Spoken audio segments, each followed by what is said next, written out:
Hello everyone and welcome to an episode of Is It Possible?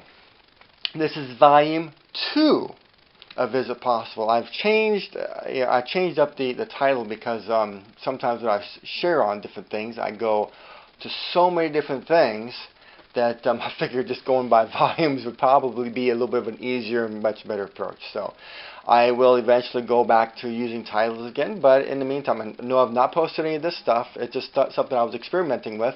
I was noticing that I go around too many different things at one time. So I'm going to regard an issue that I think that even through social media we've tried to touch on a bit, and I feel as though it's one of those things that we don't really know what's going on behind it, and that's why sometimes it seems like we do more of a job of floundering than actually getting to the nuts and bolts of why it is that we do the things that we do, such as with addictions. Okay, I feel like that in so many ways, and I've seen this on social media, that we try to use a Christian/religious approach to deal with our addictions. Well, if we understand the nature of an addiction, maybe we would have a better idea of what we need, rather than trying to use all kinds of other different methods of trying to deal with addiction. So here's a thought, folks. Is it possible that addictions are simply a form of neediness? Let's think about that one, okay? I mean, if a person is going through a rough day and they come home and they're not really given an opportunity to process their rough day, what do they have to work with? What are they going to do with that unprocessed reality? Okay, and we know that in some dysfunctional homes that's probably a pretty daily occurrence. They're going. Life happens. Life happens to us as we're children. And when we come home, if we're coming home to a family of life where their needs are really not that important, that there's other things more important than them, so they feel like, and so that's the message that's given, then of course they're going to be left with this need. And so, and I come from a home like that where life was happening as a child. When I was a child, life was happening, and I come home and it's like, when your needs are regarded as unimportant, we don't care. You feel like more like you're just there. You're just existing. Okay, and so you have all this pent up emotion, all this pent up life reality that goes completely unprocessed. Nobody touches it. It's like you're stuck with this information that you don't know what to do with. And so what happens is that oftentimes that's what leads us to addictions. Another way of regarding addictions is, I was trying to think of the word for it, coping mechanisms, okay? And I'm going to touch on one that I feel like that is one of the most common ones is smoking cigarettes, okay? People that smoke cigarettes, notice the way I'm enunciating all my words because I want you guys to understand exactly what I'm saying. I talk so fast sometimes, so I'm trying to, articulate every single word. Oh my gosh, it's gonna be like, can this dude actually get to the point eventually? You get tired of, everything being spoken like that. Sorry. Okay, I'm just trying to make sure that you guys hear what I'm saying. Okay. So anyway, we're dealing with addictions and coping, and one of the things that we really need to think about is why are they doing it? Why are they smoking? Why are they drinking? Why are they turning to this? Why are they doing that? If we understand that it has to do with a human need, that's all it is. It's just a human need that they're trying to desperately meet. And so in a sense, if you think about cigarette smoking, okay, just that one alone, if you think about the breakdown of it, okay, what is cigarette smoking? What's it all about? Here's a thought, folks, and it's something for us to really consider when we're trying to approach addiction, is this.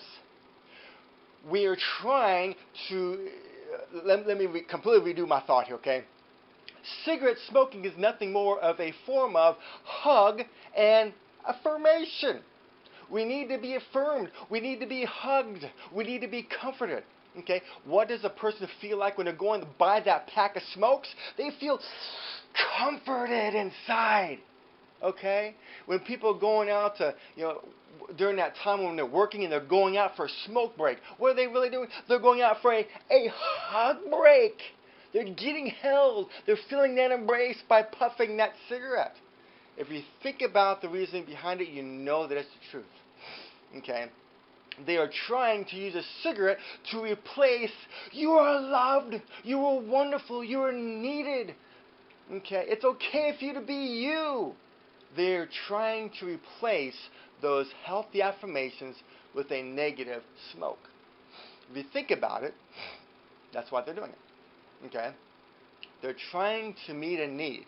And in unhealthy family systems, oftentimes that are dumping on people, shaming them, not good enough. You always hear the song, never good enough, never good enough. Well, in some family systems that are never good enough, what do you find them doing?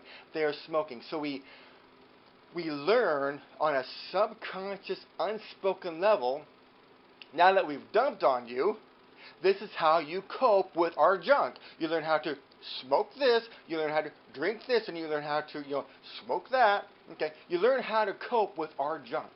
That's what unhealthy, dysfunctional families do. They shame us and then they tell us, now this is how you deal with our junk. Okay, as you can tell, the way I'm presenting the picture of this, you'd be like, that is just so illogical. That's actually just crazy. It is crazy. But when we are children with no editing ability, craziness becomes our normal because we are assuming that the adults in our lives know what they're doing. We have no idea that the adults in our lives are adult children that are just as human and needy as we are. And the way that they learn how to deal with life is what they're teaching us. Craziness, insanity, and madness. And sometimes it goes far worse than just that, folks. So, how do we actually deal with these addictions then? Well, I thought about that, folks, and the unfortunate side is that when we are stuck with these addictions, once we can actually walk away from those addictions, some of us manage to do that, the neediness is oftentimes still there. So technically, it's not a matter of trying to quit. It's a matter of meeting the need. And I find that we would need healthy connections. We would need to be around healthy people. And I'm not talking about people that are 100% positive all the time, because, folks, life happens. We know that life happens, okay?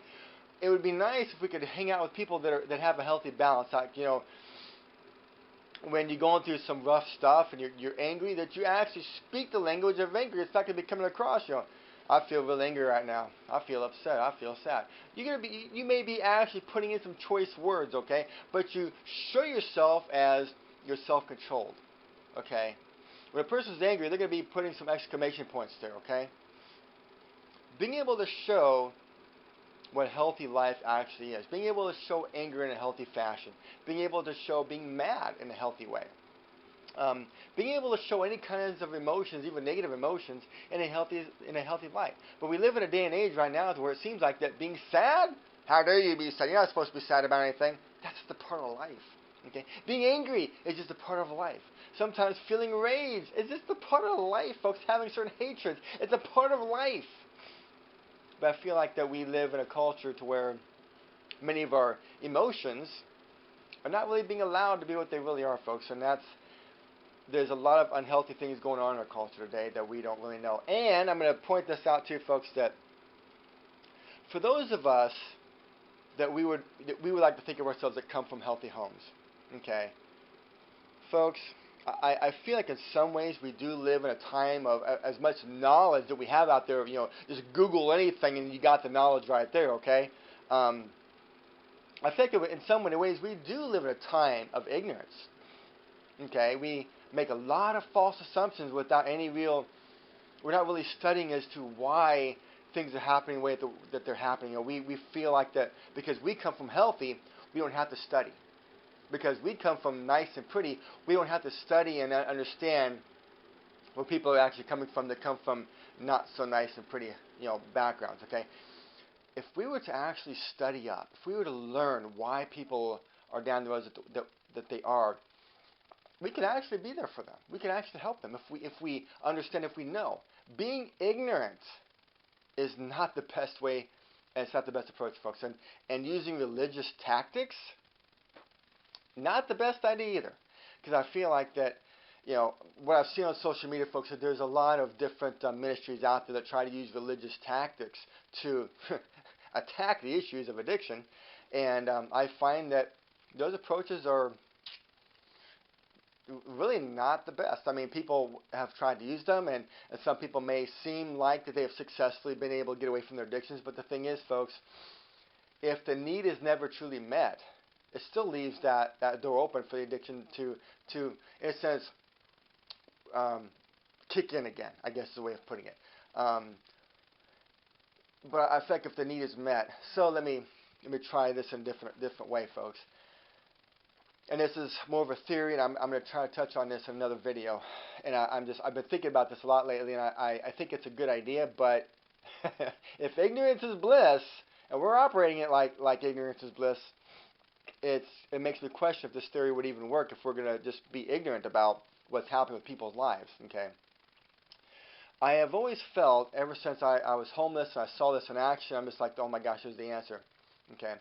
Fathers, mothers, brothers, and sisters of the faith to step up to the plate and step in. It would work. Okay. If the mothers and fathers, brothers and sisters of the faith of Jesus Christ, those that claim to be of the Christian faith, would step in and be there for those that have never had family. It's acting as a surrogate family. What's ironic about this theory is that it's actually biblical. Okay, God talks about that we are grafted into His family. Well, half the time we don't really act grafted in. It seems like that many of our churches, we still play favorites. We're still discriminating. We're still acting as Methodists and Baptists and Presbyterian like there's any differences in those. Okay. Okay. As far as God's concerned, we are all the same. We are human and needy. Okay, if we can get rid of all these labels. Okay, get rid of all these differences, because inside we're all the same, folks. We still bleed the same color of blood. Come on now, okay?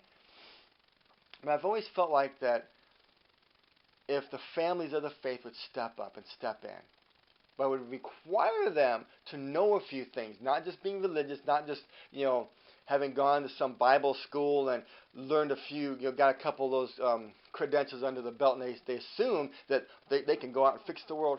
No. Absolutely not.